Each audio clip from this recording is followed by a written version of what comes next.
Hello and welcome to another episode of Virtual Legality. I'm your host, Richard Hoeg, managing member of the Hoeg Law business law firm of Northville, Michigan. And today I started putting together an Activision Blizzard catch-up video. But as I was doing so, one of the stories that was being discussed is part of the things at least tangentially related to Activision Blizzard and their fight against the state of California and the EEOC for claims made against them for sexual harassment and pay discrimination was a kind of piggyback suit that I've been asked about a lot over the past week since it was filed, and I scanned it when I first saw it, and I thought, well, this needs to bake in the oven a little bit more. But since then, I've seen a lot of people reporting on it and discussing it. So we're going to do so here today. Now, before we get started with that, I want to point out that in a video I did in this series just a little while ago, one of the things that was asked of me and that I commented on was the Xbox and PlayStation internal emails talking to their own employees about how disappointed they were with Activision Blizzard, how they were going to ask that company to do more. This was followed up by Nintendo and an internal mail that they apparently had as well. And as part of the video commentary that I made on this, I said, in terms of additional action above and beyond that kind of email communication, it would surprise me if either Microsoft or Sony moved too far with that because of a number of reasons. One, because they don't really want to be policing every single possible thing at these companies that are otherwise just business partners, because that can be a slippery slope for what is expected of them. But two, and most importantly for this conversation, they don't know what they don't know about what might be coming down the bend for them. You can assume when we talk about this that Bobby Kotick and the board of directors of Activision Blizzard are evil and they're twirling their mustaches and they know everything that happened in the company. And that might well be the case. We can't actually speak to that. But more often than not, when you're talking about dysfunction in really giant companies like Microsoft, like Sony, both companies that aren't even only related to the video game industry, you can have essentially management teams that are bad under the main management group. You can have divisions and subsidiaries that are a problem. Certainly Activision is trying to make that case that Blizzard was really where all the problems were and not Activision on the whole. But it does mean that if you're making high-level statements, you have to be very, very cautious about what you say, because you don't want to be put in a position that your life is made doubly worse when a lawsuit comes down the pipe, which unfortunately for Sony is exactly the situation they now find themselves in. Here's Polygon, PlayStation faces gender discrimination lawsuit. Here's Win, same kind of thing. Sony sued for gender discrimination. And if you look at all these articles, and there are a number of them on the internet, they all trace back to Stephen Totilo at Axios, who made an article about this. He says, lawsuit against PlayStation alleges gender discrimination. The way Axios does this, they do it in bullet points and kind of short form understanding. I actually like their format, but it's a little bit unusual. He said a former IT security analyst at Sony PlayStation filed a lawsuit against the company in California on Monday, alleging gender discrimination and wrongful termination after speaking up about discrimination against females at the gaming giant. That's a pretty damning kind of sentence. Your brain immediately kind of conjures up, oh, this was a whistleblower. This was somebody that had information, that was complaining about it. They were retaliated against, and now they're bringing a lawsuit. She's actually, we're going to see, seeking a class action for all females and all individuals that identify as female at Sony nationwide. Axios says why it matters. Well, now we start to get a little bit blurry. Why it matters: video game companies are under increased scrutiny. The Sony suit comes amid high-profile state and federal lawsuits against Activision. Game companies ranging from Ubisoft, Riot, and Fulbright have faced a reckoning over women's experiences working for them. The big picture: scrutiny of game companies over their treatment of women has been especially intense in California, where this lawsuit is brought, and where Sony's U.S. headquarters is based. And I don't disagree. There's no false facts in any of that framework, but it presents a narrative that kind of assumes how you or I should feel about the facts as presented in this lawsuit, and effectively the veracity of what is shown. By framing it against Activision, Fulbright, Ubisoft, Riot, and I'm sure a number more, you start to get the feeling that, oh, this is just another of this line. How could Sony be involved? How could PlayStation be involved with this as well?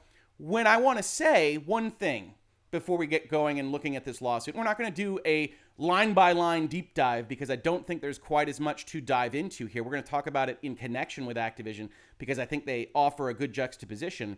But there's a danger with the kind of concept of having a reckoning, that anything that follows that narrative, that goes along with that story, is something that'll be legitimized from the off. And what we do here in Virtual Legality is we look at the actual facts and circumstances presented.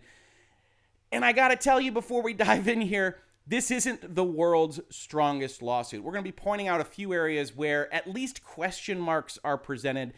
And certainly we're going to be talking about the facts that aren't alleged as well as the facts that are. So let's take a look at this. United States District Court, so it's a federal lawsuit. That's an important part of this. It's a request to be a representative for a class.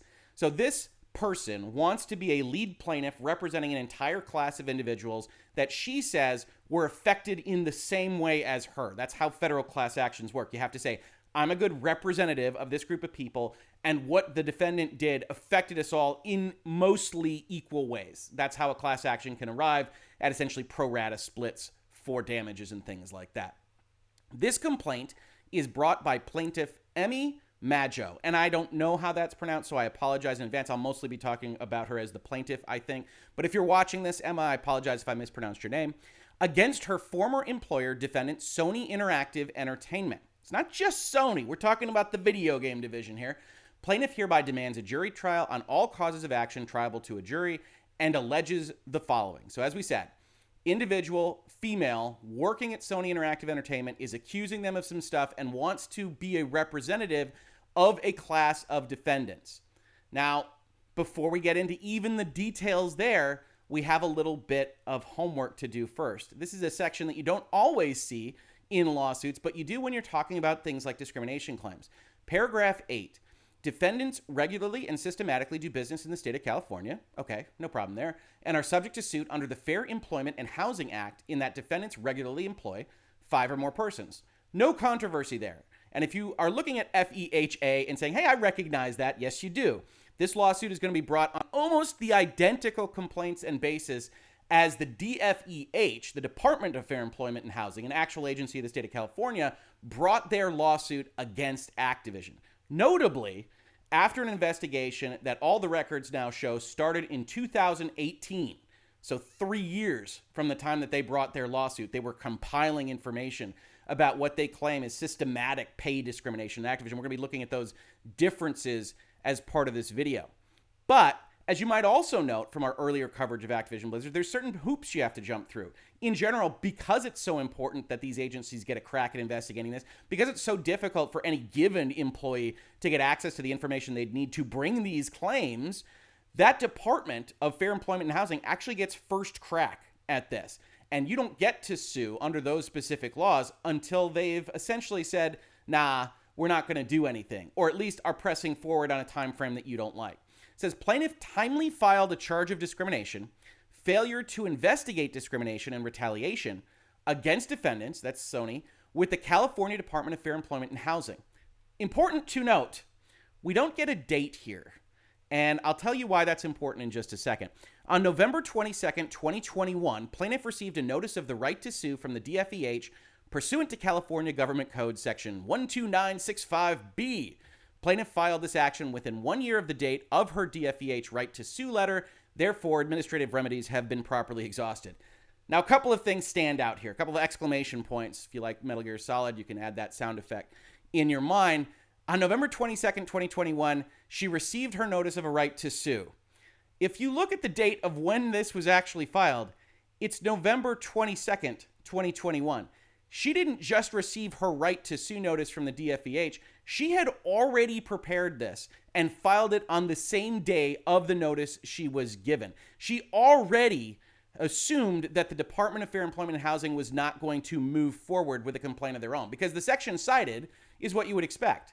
If a civil action is not brought by the department within 150 days after the filing of a complaint, or if the department earlier determines that no civil action will be brought, the department shall promptly notify in writing the person claiming to be aggrieved that the department shall issue on request the right to sue notice.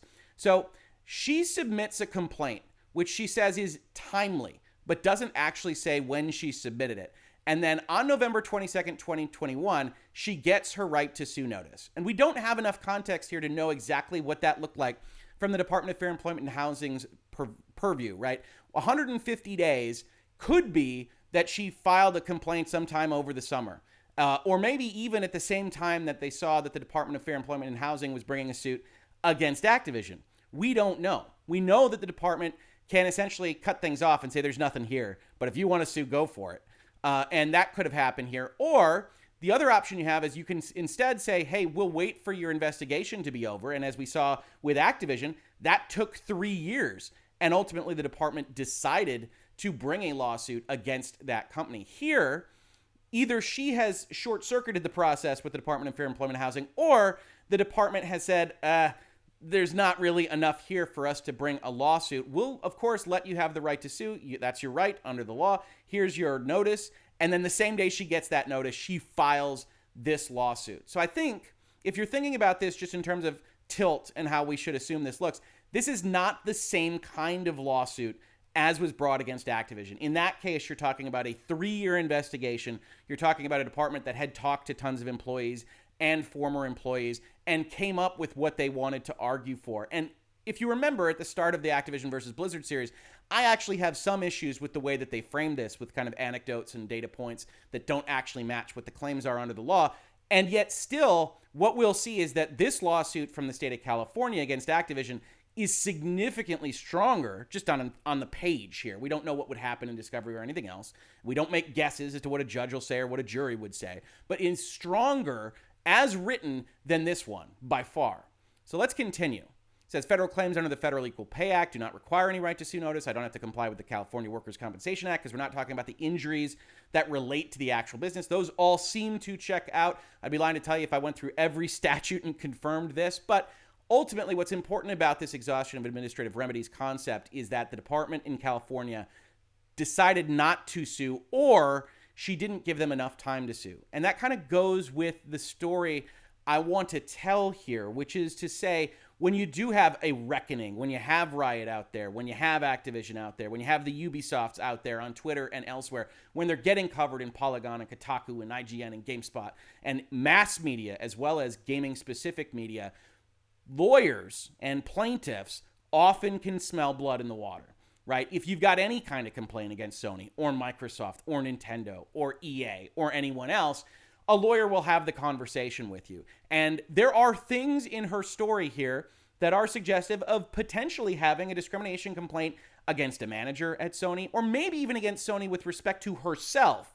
But where things get a little bit more blurry is how she attaches her own experiences to a systematic problem at Sony when she doesn't allege anything that leads me there, at least in this paperwork. So let's see what she does alleged.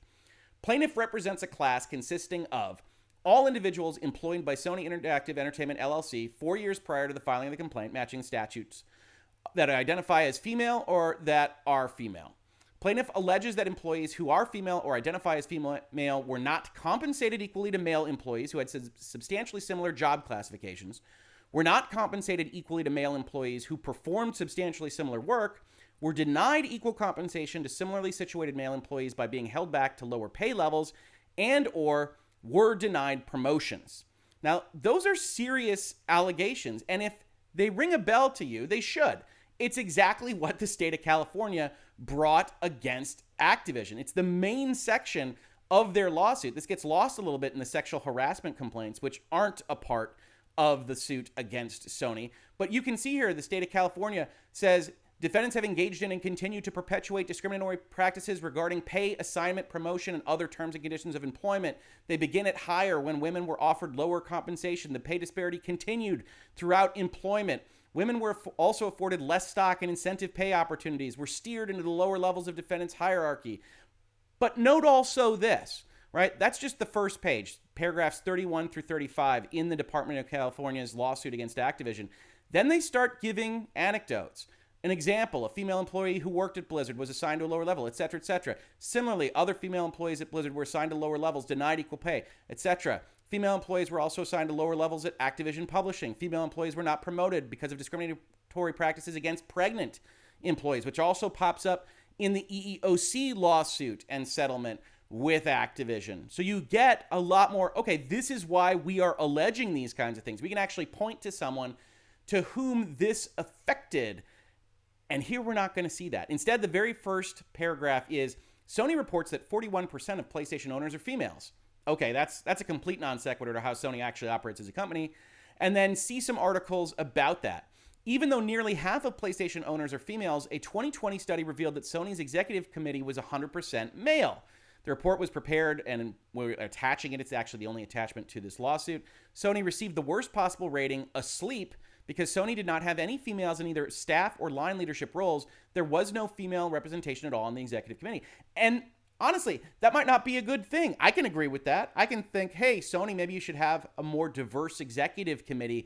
And yet, this paragraph, the very first in terms of factual allegations, doesn't have anything to do with pay discrimination or promotion or anything else as the company actually operates. It's essentially kind of asking you to take a circumstantial leap with the plaintiff here, and is suggestive as you start reading this 40-page document of the fact that they don't appear to have anything stronger because it's one person talking about her experience at Sony. It's exactly why we have the departments in California and other states, why we have the EEOC, because it's very difficult to make this kind of claim from this kind of standpoint. And she doesn't, in my opinion, as we'll see in this document, get over that particular hump. Sony tolerates and cultivates a work environment that discriminates against female employees, including female employees and those who identify as female. Strong words. Sony's discriminatory policies, practices, and procedures include a system where women are denied opportunities for advancement at Sony. Sony's nationwide practices, policies, and procedures result in lower compensation for female employees than similarly situated male employees. So you're just repeating your earlier allegations now. In general, the policies, practices, and procedures that govern the pay and promotions of female employees lack the sufficient standards, quality control, implementation metrics, transparency, and oversight to ensure equal opportunities for males and females at Sony. Now, this is actually interesting.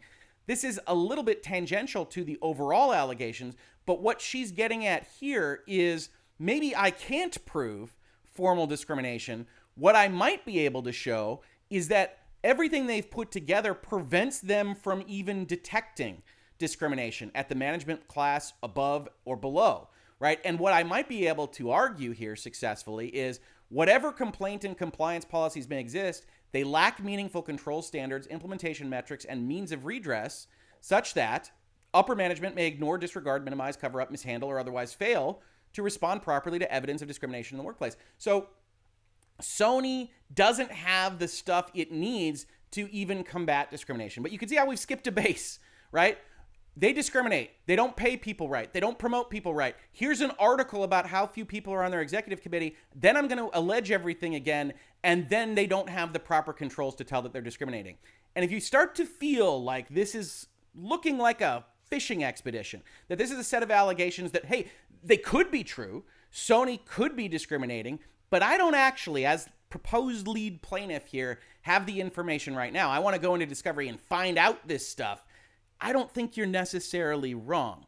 She continues, Sony's policies, practices, and procedures are not valid, job-related, or justified by business necessity. We don't see any reference to what those policies or procedures might be. Upon information and belief, Sony's discriminatory employment practices, policies, and procedures are centrally established and implemented at the highest levels of Sony. This affects everyone. I want my class to be nationwide. Because of Sony's systemic pattern and practice of gender discrimination, the plaintiff and members of the proposed class have suffered harm. That's the first set. That's the overview of what this plaintiff wants you to think about Sony. And it's an article and the allegations repeated with at least one allegation that's interesting about they don't have the proper policies in place, but nothing actually talking about the policies themselves, how the language falters, what is in that employee handbook that causes you such grave concern.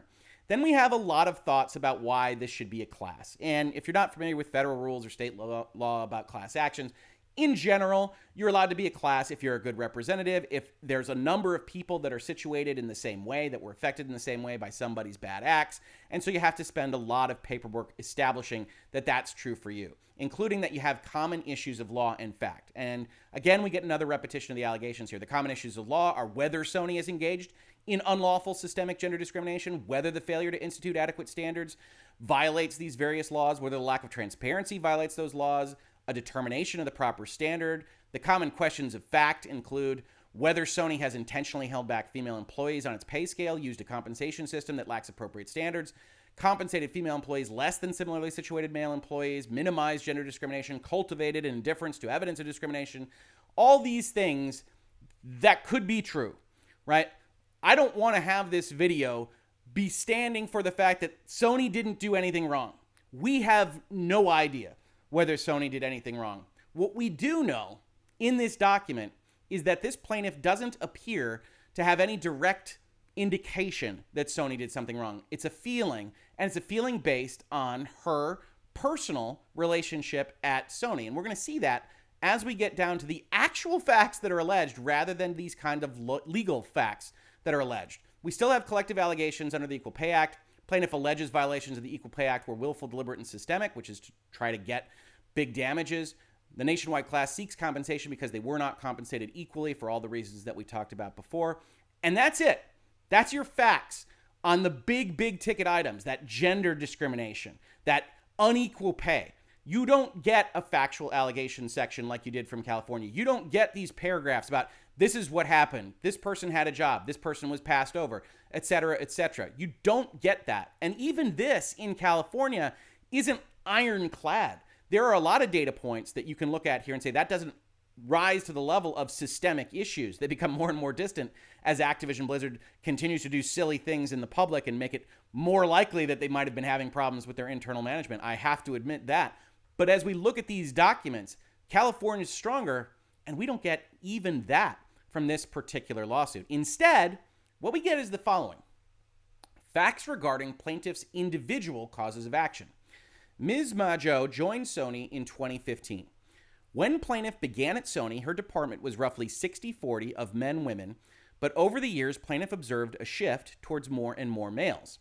As of 2021, Sony is dominated by males. Now, there's a whole number of issues with just this paragraph, but first and foremost, we've now got a timeline. She joins in 2015. As of 2021, Sony is dominated by males. Does that mean Sony Interactive Entertainment? Does that mean Sony on the whole? Similarly, in the prior sentence, she says her department was 60-40, but over the years, she observed a shift towards more and more males. And then to establish that, she talks about Sony and not her department on the whole, and not on the same basis that she uses in the prior sentence. So what's the percentage at Sony right now? What's the percentage of her department right now? All of these questions are kind of posed by this framework, much like the fact that her leaving out the date when she actually complained to the department, who might have dismissed it in 30 days, you don't know because you don't get that context, was left out. She's avoiding giving you this context. She's avoiding telling you what the percentage is now. She's changing the denominator from her department to Sony on the whole, when Sony on the whole isn't a part of this lawsuit. It's Sony Interactive Entertainment, right? Continuing, she says, Sony has managers who will not be alone in a room with a female with the door closed. If plaintiff went into a room with this manager and a male colleague, then the manager would only speak to the male colleague. It would be as if plaintiff was not even in the room. And admittedly, that sounds like it could potentially be a cause of discrimination, depending on a whole host of factors, but it would be a cause of discrimination specifically against that manager, which makes sense because chances are that's the individual that this plaintiff has the most close ties to that can actually talk about what was happening in those rooms. Now, that said, one thing we have to think about when we look at these sections is there another reason? Is there another reason why this could be happening? And one thing I would point out is a lot of the complaints in these paragraphs, and I don't want to disparage the plaintiff, I don't know her, but a lot of these complaints can instead be read, instead of discrimination, as they don't like you.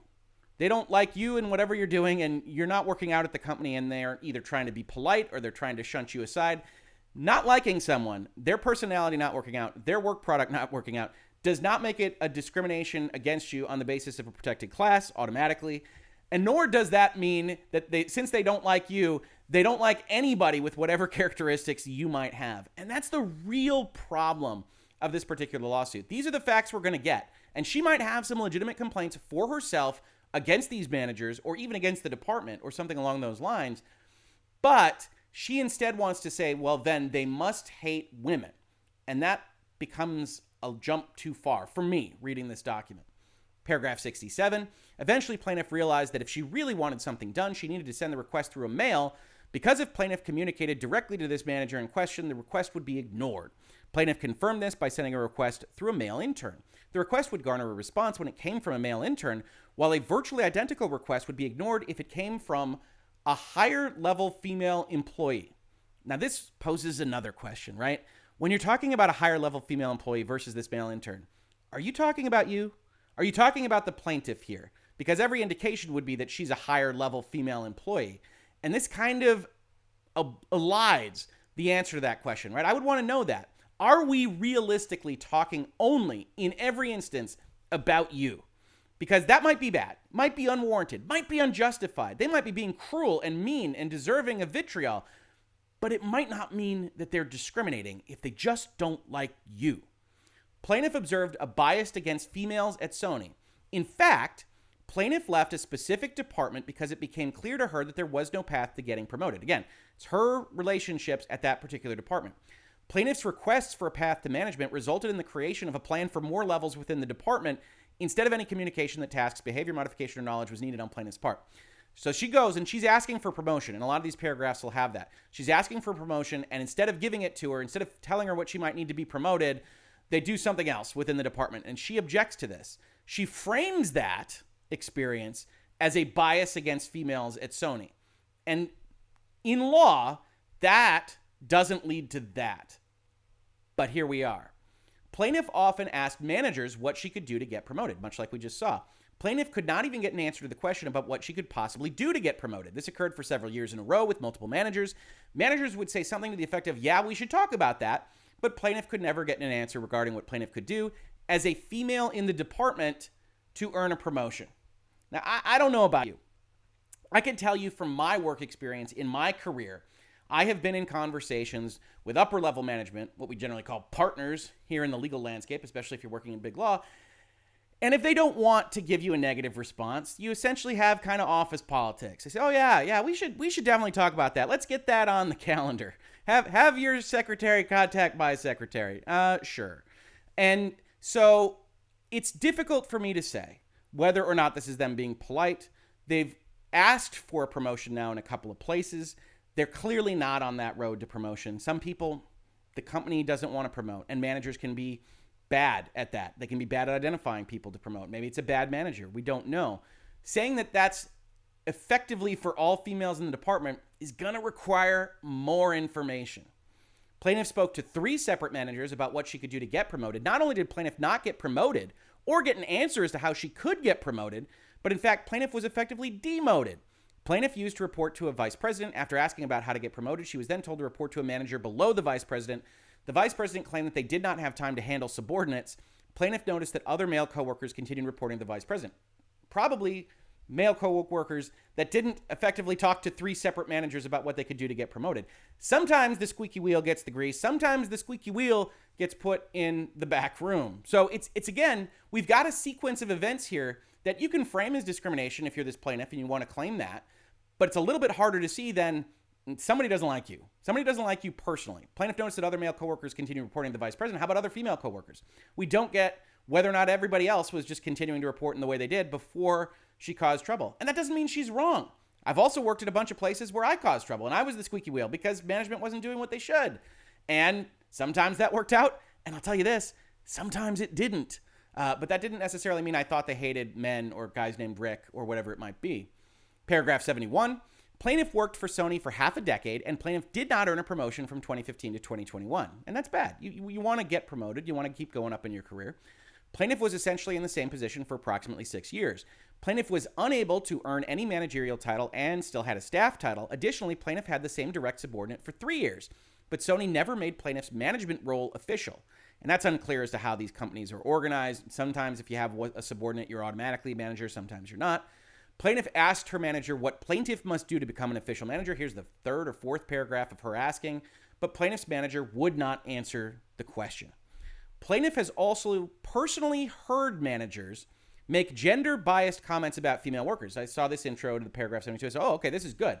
Now you can start to establish that this is an unfit place to work. For instance, if a female worker had some personal issue at any given time, managers would talk about how we can understand she is not performing well because she has a lot going on at home.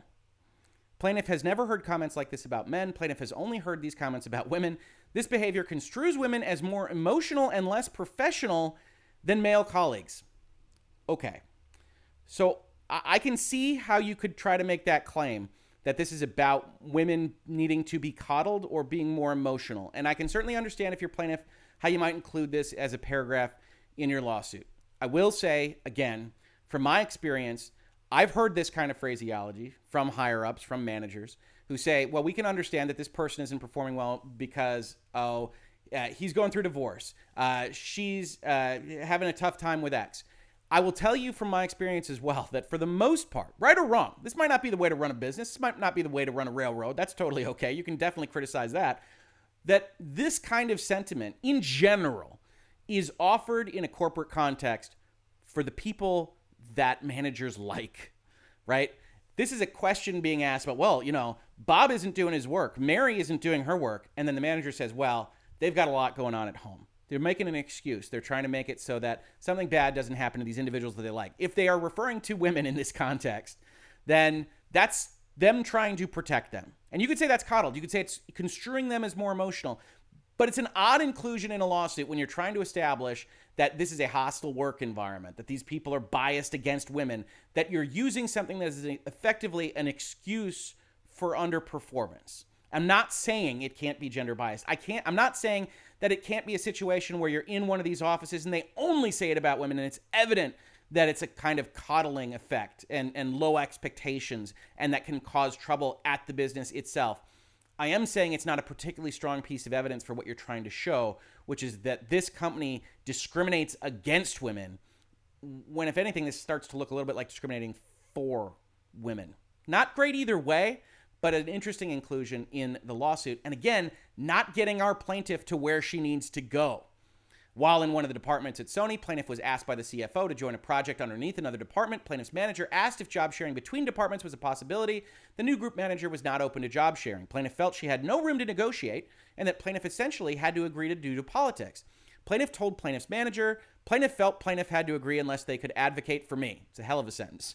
When plaintiff left that department, plaintiff's manager said plaintiff could return anytime there was an opening. This was not actually true. There have been several openings in the department and plaintiff applied to transfer back in, but plaintiff applied and was never allowed.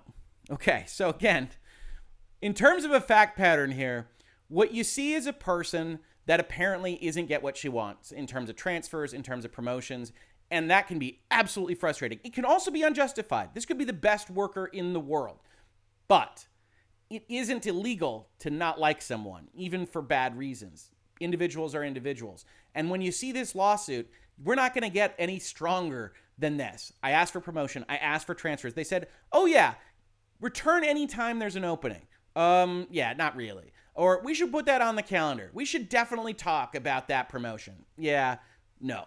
Maybe it's a terrible place to work. Maybe it's badly managed. Doesn't necessarily make them operating illegally. Approximately 2.5 years ago, plaintiff sought out a mentor.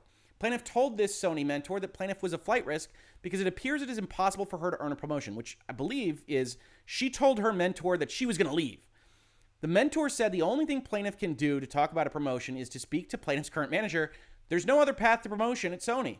Given that plaintiff's manager would not even answer what she could do to get promoted, it became clear there was no possible way for her to get promoted at Sony. It does sound like it. It does sound like they're signaling pretty hard across their management spectrum that your staff and we don't see a future for you at a higher level. That seems true. And that's a bad bit of news. And that can be very, very frustrating, very, very upsetting.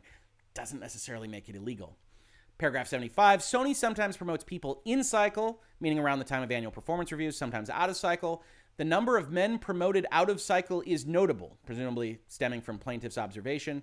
Every out of cycle promotion plaintiff knew of was for a male. This indicates that at Sony there are separate processes for men versus women to get promoted. That's not terrible. That's an interesting kind of claim. Maybe that was the kind of claim that would bear out an additional piece of discovery, but it's also not exactly getting to this final sentence. They want to say there are separate processes. That's not necessarily the case. We'd have to know more about the consistency of various groups at Sony, et cetera, et cetera. Maybe that's enough for discovery. It's certainly stronger than some of these personal anecdotes. 76, human resources, HR, itself creates resistance when women try to get promoted. HR creates resistance by losing track of females seeking promotion. HR and managers also often say a person cannot be promoted because they do not currently hold a certain specific job title. Okay, again, we've got a little bit of eliding here. We've got obfuscation. Is this you? This sounds like the plaintiff. right? HR creates resistance by losing track of females seeking promotion. You called them back up and they said, were you asking for a promotion? Again, because there seems to be a lot of signaling at Sony that they don't want you in a managerial role. In general, a lot of these things are settled at businesses by the person coming to the understanding of the signaling that they are getting when corporate is trying not to create enemies out of the people that work for them. Doesn't mean they aren't cold, calculating bastards, by the way. I'm not suggesting that that isn't in fact the case. In many, many instances, it does mean that this might not be indicative of everyone's relationship with HR or their management team. In 2021, plaintiff submitted a signed statement to Sony detailing the gender bias she has experienced at Sony. Now, this date is interesting because, as I said, we don't know when she filed a complaint with the Department of Fair Employment and Housing in California. We weren't given that date because she's trying, I think, to obfuscate exactly how quickly the department said, nah, we're not interested. Here's your right to sue notice. And so we didn't get that date, but we do get in paragraph 77 that it would appear the first time she spoke to Sony about this was this year.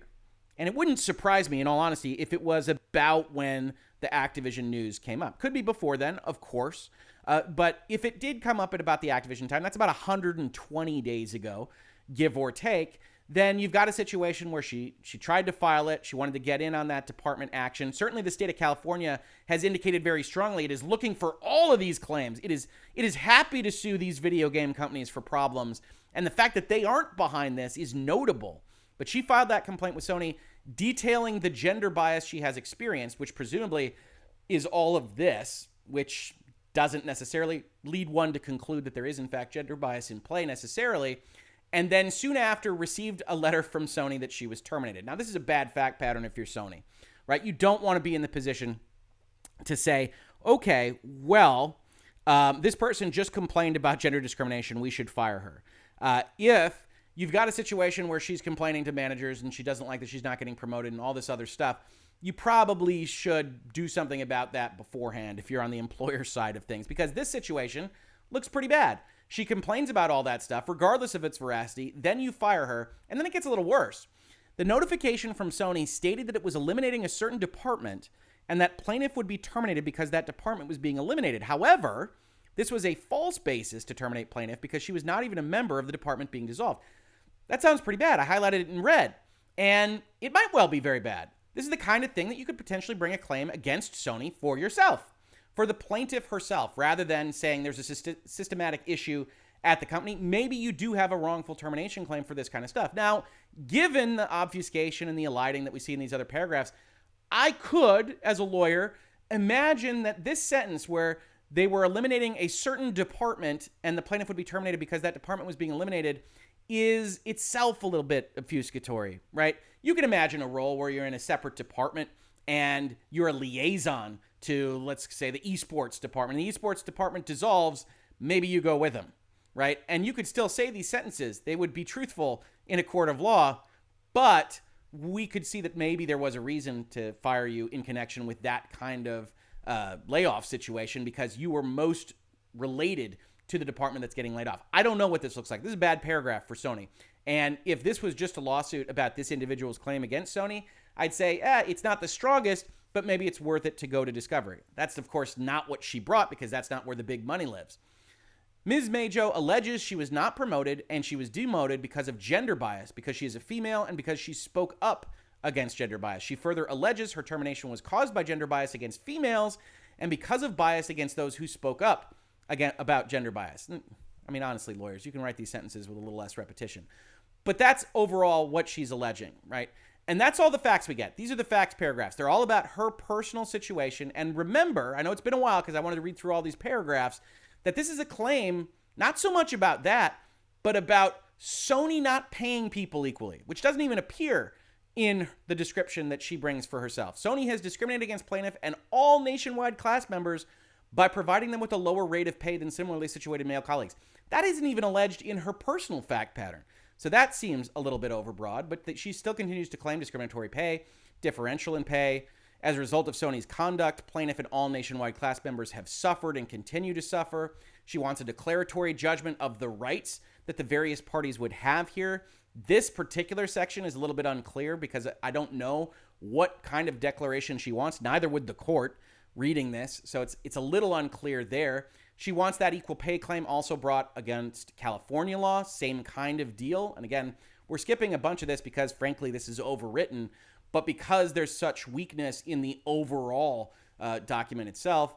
Fourth claim, discrimination and harassment for unequal pay and failure to promote. Kind of the same thing, except now we get the lawyers actually just including significant sections of the California government code. Generally speaking, you can just tell the court what the law is with a little quote here, but you bring big paragraphs in, and plaintiff is informed and believes, and based thereon, alleges that defendant's conduct as described herein was substantially motivated by the fact that plaintiff has a protected characteristic, namely that she is a female.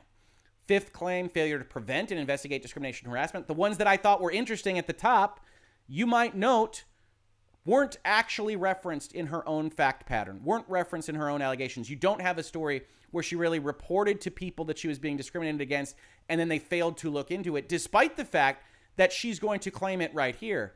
Plaintiff complained about the harassment and discrimination to at least one of plaintiff's managers. Nonetheless, defendant did not investigate plaintiff's complaints or take action to stop the harassment and discrimination. This is what I'd want pled in the fact section of this document. What are you talking about? Who did you talk to? What was their response? Can you really claim that they did not investigate? Chances are you're not in those hallways. You're not in those offices. Did they investigate? Did they say there wasn't anything there? You can probably say they didn't take action if you didn't see it, but you might not know that either. It's a problem when you're bringing a complaint like this one. Sixth claim, Sony has discriminated and continues to discriminate against plaintiff and all California class members by paying its female employees at wage rates less than the wage rates paid to its male employees.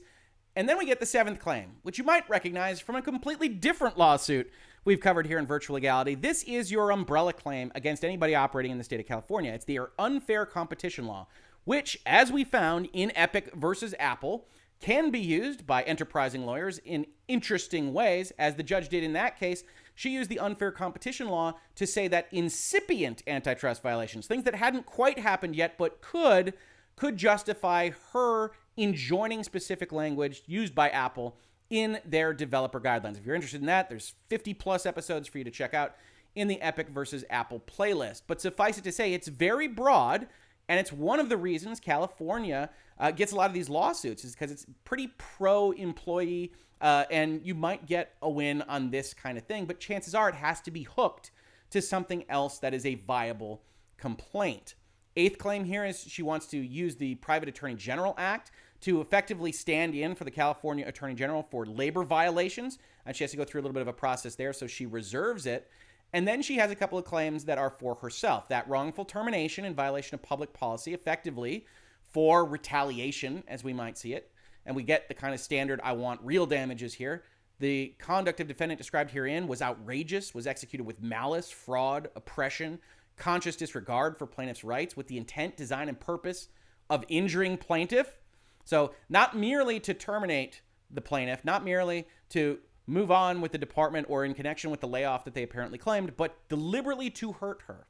Intentional infliction of emotional distress follows along the same lines. Defendant's conduct was done with the knowledge that plaintiff's emotional and physical distress would thereby increase from all of this, and was done with a wanton and reckless disregard of the consequences to plaintiff. Or if that doesn't work, they were negligent about my emotional state. Their plaintiff alleges that she lost her job and was terminated because she is female and because she spoke up about discrimination against females. And more law. Plaintiff is informed and believes, and based thereon, alleges that defendant's conduct as described herein was substantially motivated by the fact that plaintiff has a protected characteristic, female, and that she engaged in protected activity. And then she asks for a bunch of relief. Now, as you can probably tell from the way I've already described this document and talked through the factual allegations, it is not nearly as strong as the California lawsuit against Activision. It's not nearly as strong as the EEOC's complaint against Activision. Now, that doesn't mean it couldn't possibly go somewhere. Anytime you get a lawsuit, if you're Sony or anyone else, you have to take it seriously. You have to show up in court and say, Your Honor, this is ridiculous, and try to get it thrown out and see where it goes. And in this environment, I can't tell you that a plaintiff or class action counsel is wrong to say, look, the state of California has presented every belief that there's massive rot in the video game industry, and so maybe we can find purchase with the United States District Court here simply by bringing the complaint, even though our plaintiff is alleging a lot of systematic things that don't match up with what we're even able to tell you, Your Honor. And so, in my mind, I look at this and say, this is a potential problem. Not because Activision is wrongly being decided. I think that lawsuit is clearly going to go places. Activision's answer will come, and we'll have to talk about that in this space as well. But because of the way folks like Axios wind up treating this question, that this is part of a reckoning, that you get lawsuits like this, that in my opinion kind of undermine where you've got serious issues with legitimate investigations, with complaints that need to be taken seriously and need to be reported on. And if you're Sony, you have to deal with something that maybe was an individual problem, maybe deserves settlement with an individual that was affected by a bad manager or bad division, or has legitimate grievances about how she was fired. And because of the environment, because of the fact that you're going to get this press, because of the way Activision Blizzard is being treated on social media and elsewhere, you bring something much grander, much bigger against a company that, at least as shown in this document right now, doesn't appear to deserve it. As a matter of fact, might well be a situation where the attorneys have to look at what they pled and consider whether or not what's actually shown in their document is frivolous, groundless, or otherwise harmful. It's definitely one to watch, but it is not the Activision you're looking for. This has been Virtual Legality for today. If you enjoyed talking about these kinds of things, the business and law of video games, technology, and more, please consider supporting the channel. We've got a Patreon and other ways to support us listed down below. Otherwise, just subscribe. Tell your friends that we're here. Upvotes, downvotes. Give me those dislikes. I can see them. Send those dislikes my way. I will happily take them. I'll know that you're listening. I'll know that you're watching this because you sent that dislike to me. Otherwise, if you caught this on YouTube, thank you so much for watching. And if you listen to it as a podcast, thank you so much for listening. And I will catch you on the very next episode of Virtual Legality. Virtual Legality is a YouTube video series with audio podcast versions presented as commentary and for education and entertainment purposes only. It does not constitute legal advice and does not create an attorney-client relationship. If you have legal questions about the topics discussed, please consult your own legal counsel.